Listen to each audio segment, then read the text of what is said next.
구독과 좋아요, 그리고 저희가 영상을 제작하고 또 분석하는데 슈퍼땡스는 정말 큰 도움이 됩니다. 최종 선택은요, 여러분 각자의 판단 기준에 맞게 잘 활용해 주시길 바랍니다. 자, 때는 2026년 2월 17일입니다. 장소는 꽁꽁 얼어붙은 목동 종합운동장. 여기서 ACL이 아시아 챔피언스 리그의 아주 중요한 경기가 펼쳐지는데요.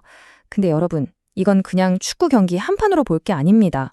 뭐랄까, 경기장 위에서 벌어지는 데이터와 보이지 않는 돈의 흐름, 이 둘 사이의 치열한 전쟁 같은 거죠. 오늘 우리가 함께 파헤쳐볼 미스터리가 바로 이겁니다. 도대체 왜 베팅 시장은 하룻밤 사이에 이렇게나 극적으로 마음을 바꾼 걸까요? 자, 그럼 첫 번째 단서부터 따라가 보죠. 바로 돈 그 자체입니다. 그리고 이 사건의 핵심 열쇠는요, 바로 국내 베팅 시장과 해외 베팅 시장 사이에 나타나는 이른바 분리 현상, 이 디커플링을 이해하는 데 있습니다. 지금부터 이 두 시장을 한번 나란히 놓고 비교해 볼게요. 과연 이 경기를 얼마나 다르게 보고 있는지 그 속내를 한번 들여다보겠습니다. 먼저 국내 시장부터 한번 보시죠. FC 서울의 승리 배당일, 이게 처음엔 2.50이었는데 순식간에 2.12까지 뚝 떨어졌습니다. 이게 무슨 뜻이냐면요. 처음 배당을 책정할 때는 서울이 그렇게까지 동기부여가 강할까? 하고 좀 얕봤던 거예요. 그러다가 어이쿠 이거 아니네 싶어서 부랴부랴 배당을 수정한 흔적이라고 볼 수 있죠. 근데 여기서 정말 재미있는 지점이 바로 이 언더 오버 시장의 변화입니다. 처음엔 2.5골 기준 언더 배당이 1.68이었어요. 그러니까 다들 추운 날씨에 골 별로 안 나겠지 생각했던 거죠. 그런데 보세요. 이게 뒤집혀서 오버 배당이 1.70으로 바뀌었습니다. 시장의 예상이 완전히 바뀐 거예요. 이제는 이거 난타전이다. 서울이 막 공격적으로 나설 거고 그러다 보면 뒷공간이 텅 비겠구나 하고 예측하고 있는 겁니다. 자, 이번엔 해외 시장을 볼까요? 여긴 한술 더 뜹니다. FC 서울 승리 배당률이 2.37에서 무려 2.05까지 떨어져요.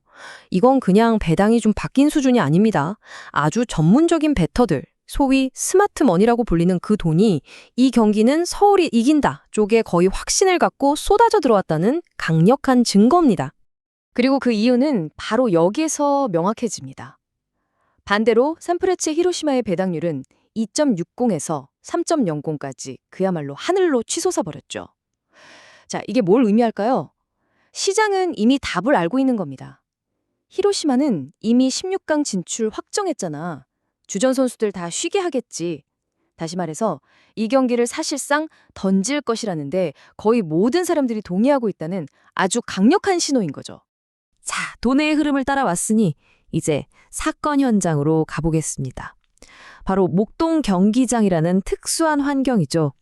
이 장소는 우리가 풀어야 할 방정식에 아주 독특한 변수들을 더해줍니다.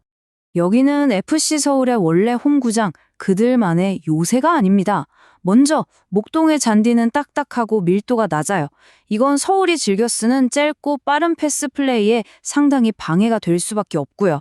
그리고 저 육상 트랙, 저것 때문에 관중석과 필드 사이가 멀어져서 원정팀인 히로시마가 느끼는 홈 관중의 압박감이 확 줄어들게 됩니다. 날씨, 이것도 아주 결정적인 분수입니다. 기온이 영상 3도, 체감 온도는 영하권이죠. 이런 추위에서는 근육이 수축해서 선수들의 폭발적인 스프린트가 잘 안 나와요. 그럼 이런 상황이 과연 누구한테 유리할까요? 이게 참 아이러니한데 섬세한 기술 플레이보다는 거친 몸싸움이나 세컨드 볼을 따내는 게 더 중요해지거든요. 그렇게 되면 오히려 활동량이 엄청난 히로시마의 미드필더들에게 유리한 환경이 될 수도 있다는 겁니다. 자, 현장 조사까지 마쳤습니다. 이제 두 용의자, 즉 양 팀의 현재 상태와 약점을 파악하는 프로파일링 단계로 들어가 보겠습니다. 먼저 FC 서울부터 보죠.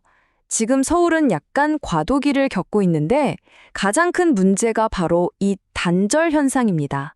공격진과 미드필더진이 따로 노는 거죠. 지난 빗셀 9배전 0대2 패배 때를 생각해보면 딱 맞습니다. 최전방의 루이스나 송민규 같은 선수들이 좋은 패스를 받지 못하고 섬처럼 고립되는 모습, 이게 계속 반복되고 있어요. 수비 쪽도 불안하긴 마찬가지입니다. 새로운 센터백 로스 선수는 아직 K리그 템포에 완벽히 적응하지 못한 모습이고 구성윤 골키퍼는 선방 능력은 정말 좋지만 발밑 기술, 그러니까 빌드업에 관여하는 능력은 약점으로 꼽히죠. 서울은 이 경기 무조건 이겨야 해서 초반부터 몰아붙여야 하는데 이게 바로 양날의 검입니다. 공격에 집중하는 순간 수비 뒷공간이 훤히 드러날 위험이 크다는 거죠. 자, 이번엔 산프레체의 히로시마를 살펴보겠습니다. 바레토슈 가올 감독이 이끄는 이 팀의 3-4-2-1 포메이션 정말 막강합니다. 공격력을 보여주는 지표인 기대 득점 XG 값을 보면요. 최근 5경기 평균이 무려 1.92입니다. 이건 J리그에서도 최상위권에 해당하는 수치예요. 그리고 히로시마의 가장 무서운 점은 바로 이겁니다. 전방 압박. 압박 강도를 나타내는 PPDA라는 수치가 있는데 이게 8.4예요. 이게 어느 정도냐면 상대가 파스를 8, 9번 하기 전에 어떻게든 공을 뺏어온다는 뜻입니다. 정말 숨막히게 끈질기게 달려든다는 거죠. 하지만 이런 히로시마에게도 결정적인 변수가 2가지나 있습니다. 하나는 수비수 김주성 선수. 이 선수가 FC 서울 출신이라 친정팀의 약점을 속속들이 알고 있다는 점이고요. 그리고 나머지 하나, 이게 바로 배팅 시장을 뒤흔든 가장 큰 변수인데 바로 J리그 개막을 앞두고 주전 선수들에게 대거 휴식을 줄 가능성이 아주 높다는 겁니다.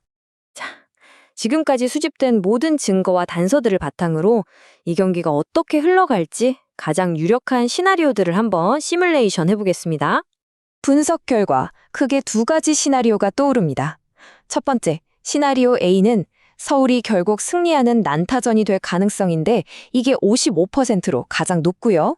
두 번째, 시나리오 B는 반대로 히로시마가 날카로운 역습 한 방으로 승리를 가져가는 그림인데 이건 25% 정도로 보고 있습니다. 가장 확률이 높은 시나리오 A의 전개는 이렇습니다. 경기 초반 서울이 강하게 몰아붙이면서 주전이 아닌 히로시마 백업 선수들의 실수를 유도해서 선제골을 터뜨립니다. 물론 히로시마도 그냥 당하고 있진 않겠죠. 반격해서 동점골을 만들 겁니다. 하지만 결국 홈팬들의 열광적인 응원에 힘입어서 서울이 극적인 결승골을 뽑아내는 그림. 가장 유력한 스코어는 2대1 승리입니다. 반면 서울 입장에서 최악의 상황인 시나리오 B도 염두에 두어야 합니다. 이기려고 수비 라인을 너무 과도하게 끌어올렸다가 히로시마의 번개 같은 역습 한 방에 뒷공간이 그대로 뚫려버리는 거죠. 이렇게 되면 순식간에 0대1 혹은 0대2로 패배할 수도 있습니다. 자, 이제 모든 증거 분석을 마치고 최종 판결을 내릴 시간입니다. 경기장 안의 데이터와 경기장 밖의 시장 정보를 종합해서 결론을 도출해 보겠습니다. 이 그래프가 이 경기의 모든 스토리를 한눈에 보여줍니다. 보세요. 처음 저희가 분석했을 땐 히로시마의 승리 확률이 50%, 서울은 20%에 불과했어요. 히로시마의 압도적 우세였죠. 하지만 선수 로테이션이라는 시장에 강력한 정보가 들어오면서 판이 완전히 뒤집혔습니다. 최종적으로 저희가 다시 계산한 확률은 FC 서울의 승리 가능성이 55%입니다. 상황이 180도 바뀐 거죠. 그래서 이 모든 데이터들을 종합했을 때 우리가 내릴 수 있는 가장 합리적인 결론은 바로 2.50 오버입니다. 국내 시장의 배당 흐름이 오버 쪽으로 1.70까지 쏠렸다는 건 우리가 예측한 시나리오, 즉 공격적으로 나설 서울과 주전이 빠져 헐거워진 히로시마 수비가 만나는 그림과 정확히 일치합니다. 따라서 2대1이나 2대2 같은 다득점 경기가 나올 확률이 아주 높다고 보는 거죠. 결론적으로 이 경기는 팀의 기본적인 전력이라는 데이터와 경기 직전의 시장 정보라는 데이터가 정면으로 충돌한 아주 흥미로운 사례가 되었습니다. 그래서 우리에게 이런 질문을 던지는 것 같아요. 현대 축구에서 진짜 진실에 더 가까운 것은 경기장 위에서 쌓이는 데이터일까? 아니면 그 흐름을 쫓는 돈의 움직임일까? 이 질문에 대한 답은 결국 경기장에서 나오겠죠. 자, 오늘 분석은 오늘 아침까지 나온 데이터를 기반으로 했다는 점, 그리고 경기 전 반드시 최종 라인업을 확인하셔야 한다는 점 꼭 기억해 주시고요. 모든 최종 선택에 대한 책임은 여러분 자신에게 있다는 것도 잊지 마시길 바랍니다.